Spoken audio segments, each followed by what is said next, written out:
Bien, amigos, a mí me gustaría conocer la opinión de Ramón Santos, porque a veces uno piensa que el punto de vista de uno es el que tiene la razón.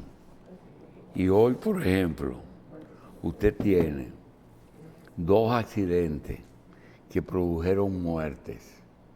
Y tú dices, pero que un vehículo chocó a un camión lleno de guardia y que en las autopistas nuevas todos los días hay accidentes y que discusiones pendejas y ni siquiera discusiones, personas que se desmontan a ver lo que al otro le pasó, le dan una puñalada en el corazón. Dice, ¿y qué es lo que está pasando? Y tú dices, y es los motoristas, es que hay muchos motoristas. Y que el problema es ponerle un número en el casco. Y el problema es cobrarle un impuesto. Y el problema es poner unos semáforos inteligentes para meter preso a Hugo Veras. Y el problema es que cuando el gobierno otorga un contrato millonario a una empresa para que construya una carretera, debería de incluir la señalización y no después tener que hacer otro contratito para la señalización. Y especificar, porque en ingeniería se sabe cuáles son los lugares que los talúes, cuando se derrumba una montaña, cae el material sobre la autopista. Todo eso se debe incluir y evitaría muchos problemas. Y tú dices, el problema del tránsito es un problema único. Es la chatarra. Señores, le vamos a decir una cosa, no hay chatarra ya. Yo no veo vehículos de los 80 conchando. Aquí el vehículo más viejo son los Hyundai que vienen casi nuevos de Corea. Yo creo que tenemos nosotros que revisarnos porque no estamos entendiendo. Que hay mucha gente, sí hay mucha gente. Hay mucho tránsito, hay mucho tránsito. ¿Hay más vehículos de los que resisten nuestras vías? Sí. ¿Se puede impedir? No. ¿Son los motores? No sabemos. Son los únicos. Los camioneros usan drogas. Le deben de poner horas. No deben de transitar camiones, pero quien transporta la comida son los camiones, no son los carros. Entonces, uno no sabe realmente dónde está. Podemos negociar la palabra, son varios factores. Todos son importantes. Ramón Santos Pérez nos va a decir qué él piensa. Adelante. Buenos días. Son muchos temas, pero es mucho tiempo también que hay para todo. Y son todos importantes. Y eso que usted dice sobre el tema de los vehículos, los dominicanos tenemos que saber asimilar eso y verle la parte positiva a eso. Los motores son, como dicen alguien, una plaga, pero es desde el punto de vista de las plagas antes eran numéricas, ahora son hasta separadas porque los enjambres ya no se ven. Antes usted estaba sentado en un patio y sentía un ruido y era un enjambre de abejas, una colmena que se estaba trasladando de un lugar a otro, o veía pasar unas mariposas amarillas que atacaban el maní algunos tiempos para la fecha de San Juan,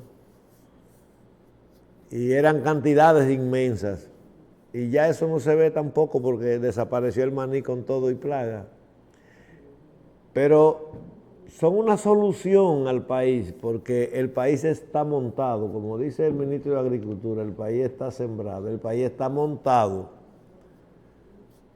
Son millones, 5 millones de motocicletas o 3 millones, no recuerdo ahora la cifra, pero son millones. Y no es verdad que la mayoría es imprudente, no es verdad que la mayoría hace Willy. El otro día estropeó a una persona mayor, un motorista, en la noche en una calle oscura. El motor tenía luz, sí tenía luz, pero cuando va haciendo Willy, la luz está alumbrando al cielo y él no lo estaba viendo. Y le dio así con la goma levantada y también se cayó él y se golpeó. Pero esa es la mayoría, no. La mayoría de la gente que usted ve por la mañana son gente que está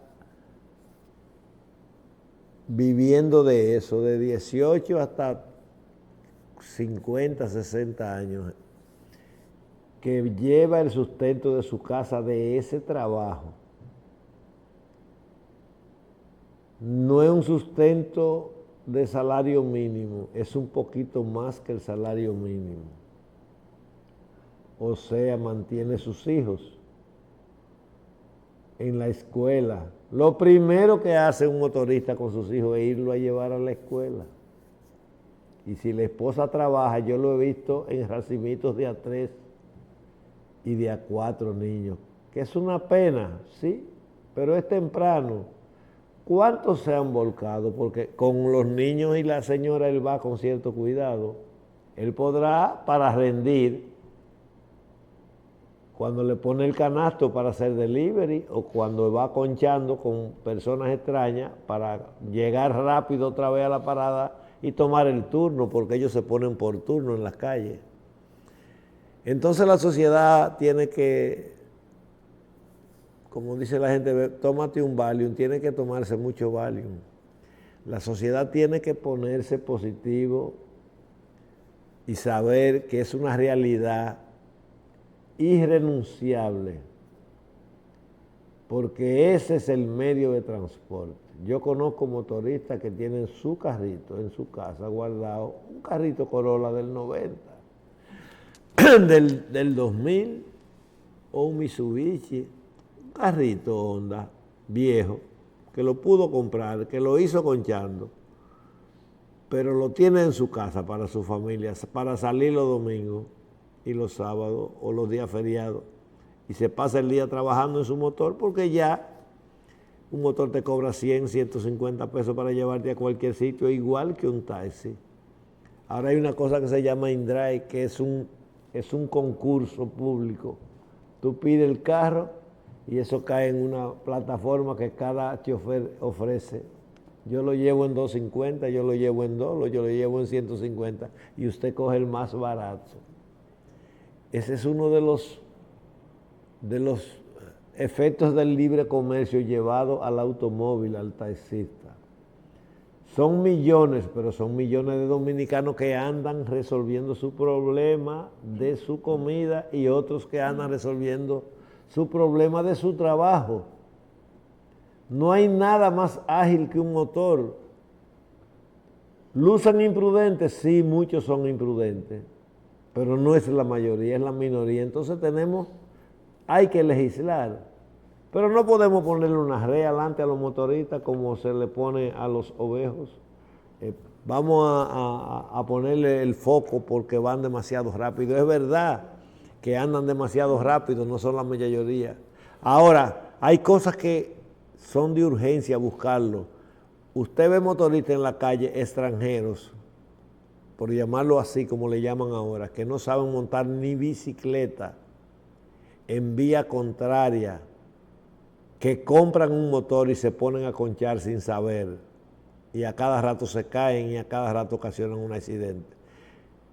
Pero también las actitudes son personales. La misma violencia que desarrolla un señor que porque le dijeron un chisme o una verdad de que su mujer estaba conversando con un hombre y se puso celosa, va y le mete una puñalada, lo hace un motorista cuando le topan o le rozan, como fue la desgracia que pasó allá en Moca recientemente, que consternó a esa sociedad.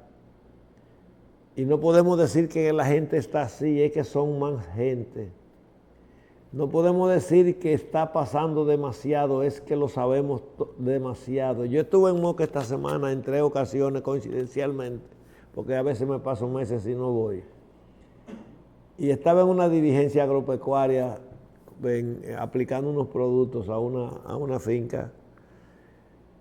Y coincidió que yo llegué en el momento, minutos después de haber pasado ese accidente que pasó allá en Moca. Y casi yo salí seguido para acá, para la capital, porque la diligencia era breve. Y cuando yo vine aquí a la capital, con todo el que hablé, ya sabía el caso. Gente de aquí, de la capital, que no tiene nada que ver con Moca. Porque ya los medios comunican las cosas, que por cierto, quiero felicitar a un medio de Moca que tiene una M, no sé cómo se llama el noticiero, que dieron la noticia varias horas, muchas horas después que pasó, pero no porque no la tenían, sino porque estaban buscando la versión oficial de todo, y fueron tan respetuosos, tan moderados y tan bien ponderados que yo, cuando vaya allá, voy a visitar esa plataforma, y me dicen la gente de allá que ellos, que cada vez que pasa algo, ellos van a esa plataforma a informarse, porque dicen las cosas con certeza, la gente la tiene registrada como la noticia oficial del pueblo. Y la verdad es que la sociedad está complicada, pero nos la encontramos complicada. La sociedad está mayor. Hay más gente, hay más dinero, hay más motores, hay más automóviles. Lo que necesitamos son leyes y que se cumplan. No es posible lo que yo vi en esta semana, en principio de semana, un extranjero, o mejor dicho, un haitiano, que son la mayoría de los que venden cocos aquí, en la Gustavo Mejía Ricard, llegando a la Churchill, en vía contraria, con una bicicleta, con un cargamento de cocos, una parte sobre una tabla que le ponen encima al canasto, que le da el ancho de una camioneta, despachando a una joven. Yo tengo una foto por ahí que la tiré, si la encuentro más tarde la voy a poner. A una muchacha y un tapón a las 5:30 de la tarde que hizo ese caballero parqueado a la izquierda en vía contraria. Y esa muchacha esperando que él le abriera el coco, se lo echara en un vaso, le pusiera un poco de azúcar, le echara el agua.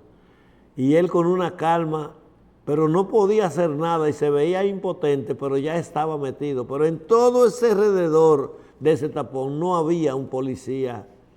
Parece que ningún militar iba en uno de esos carros. No había nadie que pudiera desmontarse y pararse y hacer el tapón por unos minutos más para desentaponar ese lío que tenía ese hombre ahí. Yo me desmonté y bajé el cristal y le dije, mire, échese para atrás y métase allí atrás. Y él no podía, no sabía porque estaba atendiendo, no quería perder la venta. Y eso no puede ser. Hay un departamento en el ayuntamiento que se llama Espacio Público, que yo tuve contacto con un señor que me narró que él es uno de los que hace esa bicicleta de canasto. Y me da pena estar conmigo mismo. Yo tengo una bicicleta de esa que la hice porque yo estaba preparando un proyecto y lo llegué a hacer, pero me aconsejaron que no lo presentara. No debí llevarme de quienes me aconsejaron. Con una pieza que no es un machete vaciado, que allá en Moca y en el Cibao le dicen colín, vaciado, que usa cada extranjero de eso. Deben ser 10 o 20 mil que hay en el país regados en todas partes. Ojalá un día no pase un accidente en la frontera que se sepa aquí y ellos decidan tomar venganza con esa cantidad de gente. Y eso que yo diseñé tiene una pieza que no necesita andar con el machete. Pero hay una ley que prohíbe el uso de armas blancas, señores, y yo no sé cuál es la parte de la policía, si es la municipal o es la Policía Nacional, que no está, que ven la gente con los cuchillos por fuera o con un machete en la mano caminando en la calle, un machete que termina en punta, que no es para quitar hierbas, ni es para podar árboles. En la calle, y nadie le dice nada. ¿Por qué? Porque la policía anda con un revolvito que si no anda rápido con un machete de eso no puede. Pero antes era la guardia que manejaba eso, el ejército, la patrulla. Y como en algunos países se llama policía militar, porque usan armas largas. Señores, yo vi en una fila el otro día, caminando en la calle, camino chiquito, 7 haitianos, cada uno con un martillo en la mano. Eso no es para desbaratar una casa, porque es diario que ellos andan con el martillo en la mano, esa es su arma. Es una situación que hay que darle atención, pero no podemos llenarnos de odio con este sofoque, con este calor. Aquí estaba haciendo hace unos pocos días unos fríos, que la temperatura estaba como a 23 grados y de repente se puso a 36, a 34 y la gente está que no soporta porque ese cambio de temperatura es difícil. Y la gente tiene que revestirse de calma, porque yo decía, señores, no se puede andar desarmado. Probablemente ese joven que perdió la vida en Moca tiene un arma porque él trabaja seguridad con un empresario de allá los fines de semana. Una seguridad que no es seguridad, es un acompañamiento. ¿Por qué tiene un arma? La deja en el vehículo para salir a ver qué le pasó, a quién fue que le rozó, porque le vocean. Y cuando va caminando, viene discutiendo el hombre con él y se mete gente por el medio y se cae y al suelo se cae y ahí va y le da la estocada mortal después que le corta una extremidad. Y sale corriendo seguido, no sé con qué idea así de traer más gente o de irse o de huir a la persecución posible que le iba a tocar. Creo que todavía no sé si se habrá presentado. Pero esa gente, la persona que hace eso no está bien de la cabeza. No estoy diciendo que está loco. Tiene instintos criminales que lo ha forjado mediante el tiempo. Y yo digo esto porque yo me crié en esos campos de Moca y yo sé los pleitos que se daban en Licey, en mi campo de donde yo soy. Una vez hubo que mandar a buscar la guardia de San Francisco de Macorís porque la de Moca y la de Salcedo no podía sofocar un pleito entre dos familias que habían en una loma. No podía hacer y hubo que hacer un cerco en el centro para que no se mataran 40 o 50 gente y solo murieran 11 o 12, como fue. Y eso lo lleva a la gente, no en la sangre, sino en el comentario y en las actitudes. Y entonces, yo también quiero decirle a ustedes que esos campos no se pueden bautizar, no se pueden estigmatizar de que son criminales y esas personas, porque ellos se criaron en tiempos donde había un camino y había que pasar por el frente de la casa del que agredió a su hermano, del que mató a su padre, y eso indefectiblemente el día que pasaban había otro pleito nuevo. Y así eran las cosas antes. Después que se formaron los pueblos y los pueblecitos no se pelea tanto, ya no se dan esos casos tanto, porque la gente se muda del sitio, algunos por temor y otros para evitar que continúen. esos pleitos. Entonces, quería decir esto porque la sociedad necesita calmarse un poco para resolver estos problemas. Y yo creo que tenemos que unirnos todos y dar los aportes y las ideas necesarias para que haya una mejor convivencia, porque estamos llegando a un borde de desesperación. Anoche yo conversaba con alguien que decía, yo ya no voy a andar más desarmado. Y un empresario que estaba con él, un empresario le dijo, yo no voy a andar armado porque el fracaso es peor. Yo lo que hago es que oro cuando me faltan el respeto de una manera, como yo iba doblando para una esquina, que iba para misa el otro día, para la iglesia, y viene un motorista y me hace un zigzag adelante, y yo bajo el cristal y me dice, eso es para que me vea, para que después no alegue que no me vio. O él salió pensando que lo iban a chocar y que después iban a alegar otra cosa. Quiero aprovechar estos minutos que quedan para felicitar a una persona, y ustedes podrán decir, bueno, pero es un poquito tarde porque eso fue en febrero, el 27, y estamos en marzo 8. Al ingeniero Eduardo Estrella. Y lo hago ahora porque escuché algunos comentarios de algunas personas un poco desalmados con la edad. Sí, pero es un hombre ya muy mayor. Es un símbolo de honradez y de honestidad. Pero no se le puede aceptar que sea un hombre trabajador, honesto y serio, porque trabajaba con Balaguer. La gente tiene que ser un poquito más consciente de las cosas.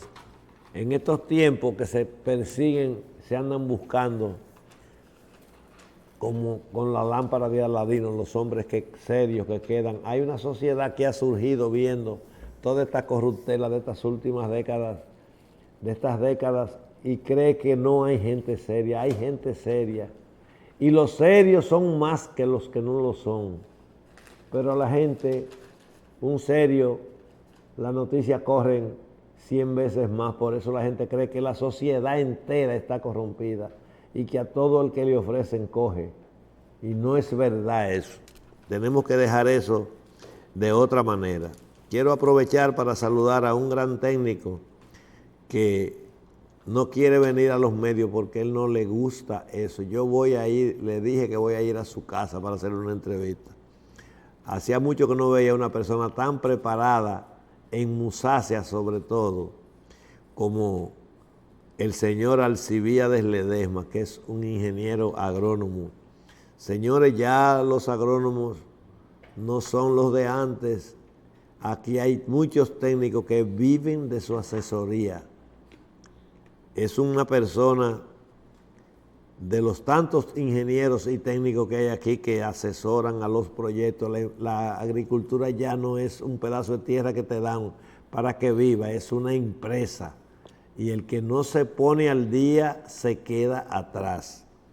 Alcibíades Ledesma, yo soy un técnico de muchos años y desde que nací estoy bregando con plátano y no había oído una persona con tanta experiencia acumulada y con tanta capacidad como una asesoría que yo le solicité sobre los guineos manzanos y sobre otras musáceas que tenemos, y quedé tan satisfecho que tengo que felicitarlo por aquí y voy a ir a su casa a entrevistarlo porque tiene muchas experiencias que deseamos en este programa agropecuario compartir con ustedes. No quiero tomarle más tiempo porque ya Michelle llegó y sé que viene como Juanita, cargado de melodía, cargado de temas, porque hay muchos temas que hay que aclarar.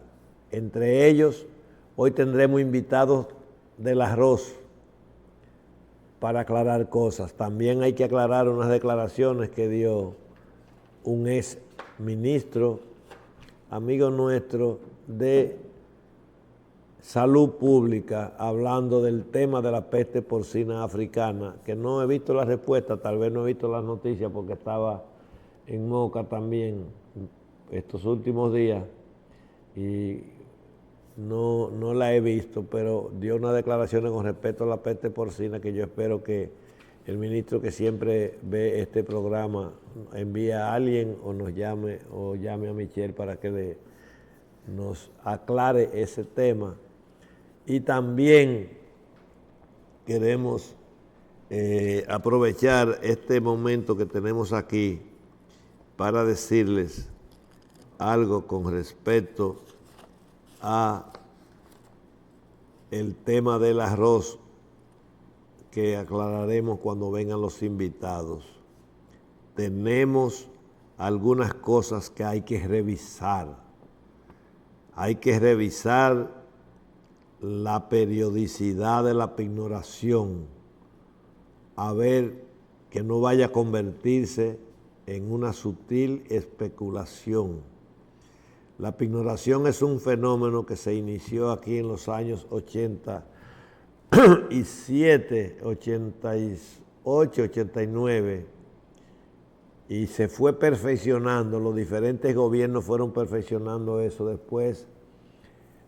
En la participación del presidente Balaguer y luego Amílcar Romero y luego los demás ministros de los gobiernos de Leonel Fernández fueron perfeccionando el sistema de la pignoración por un fenómeno que quiero que la gente lo entienda y que no se puede aplicar a cualquier producto porque tiene que ser un producto que resista por lo menos de 6 a 8 meses sin dañarse o un año.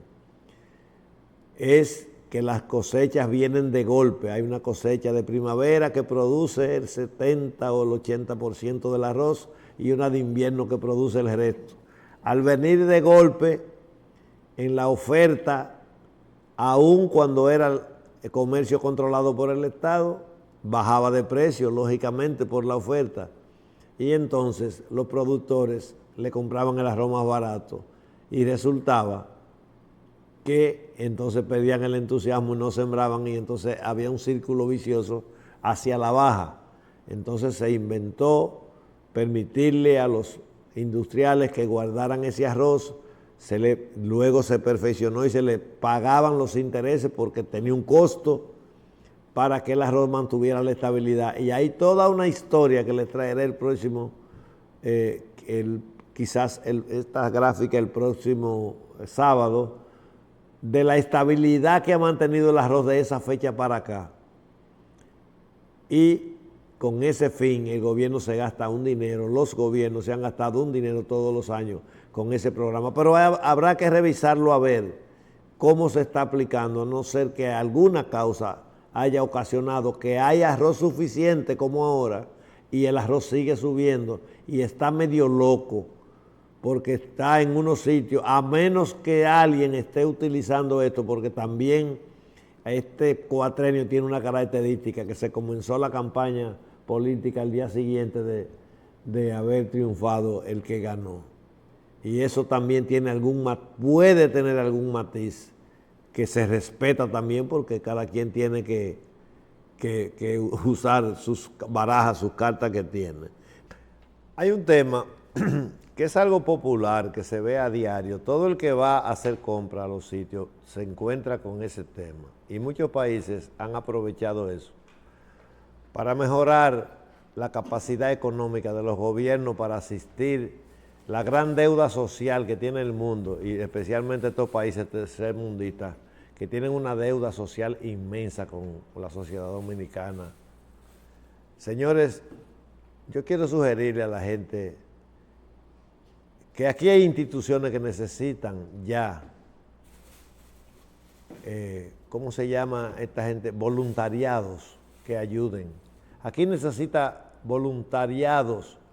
Eso es la identidad de la sociedad con los problemas para solucionarlo. Lo necesita el tránsito, pero lo necesita la renta.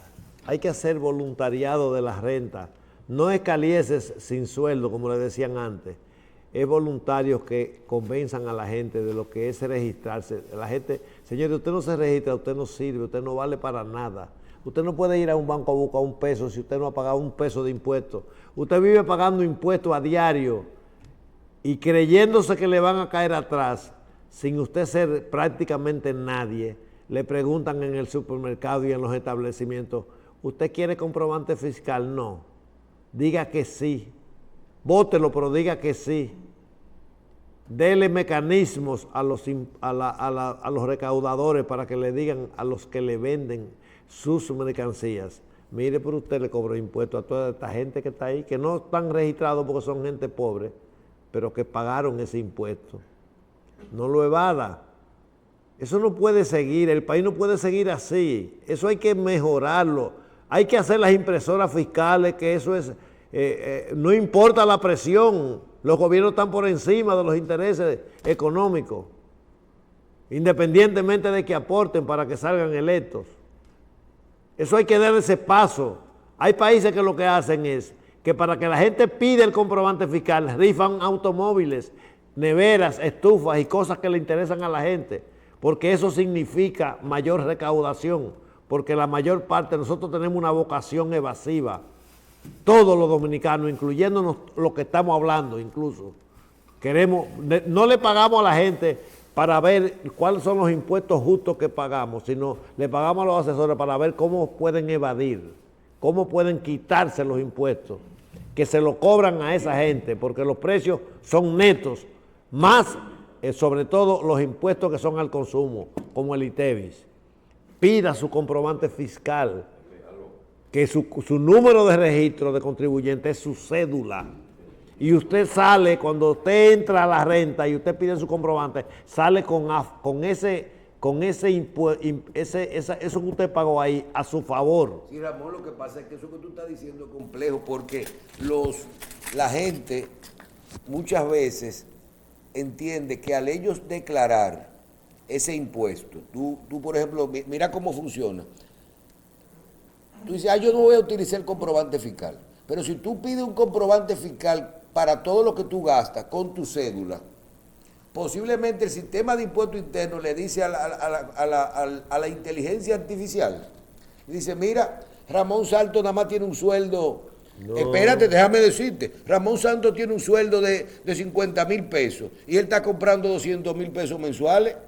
Pida su comprobante fiscal de 50, hay gente que no lo pide de nada. Bueno, pero yo lo que hay gente que gana 100,000 pesos y le descuentan. Aquí, mira, aquí cuando Germán Hernández, oye, yo me acuerdo que yo le hice una propuesta, dije, mira, pongan un stand de impuestos internos en cada supermercado atrás de las cajas, para que la gente haga una rifa con lo que tú estás diciendo, con los comprobantes fiscales. No pasó. La gente no quería. Oye, hasta que este país no llegue a que la gente que no sabe de impuestos le diga, señor, usted sabe llenar la forma, venga, hágame el favor que es la fecha este año, yo tengo que declarar mi impuesto. Hasta que no llegue eso, este país no va para ninguna parte, vamos. Porque no hay ningún país que haya crecido que no sea de esa forma. Que la gente llene su forma. Y la gente aquí gana dinero. Yo no estoy diciendo que si usted gana 50,000 pesos, pida comprobante por 50, porque eso va a ser casi imposible que usted lo entienda. Pero pida su comprobante, por lo menos por lo que usted gana. Ayude a que los gobiernos tengan los fondos para que puedan seguir subsidiando la situación de pobreza y la deuda social que tienen, que así no vamos a llegar a ninguna parte. Caramba.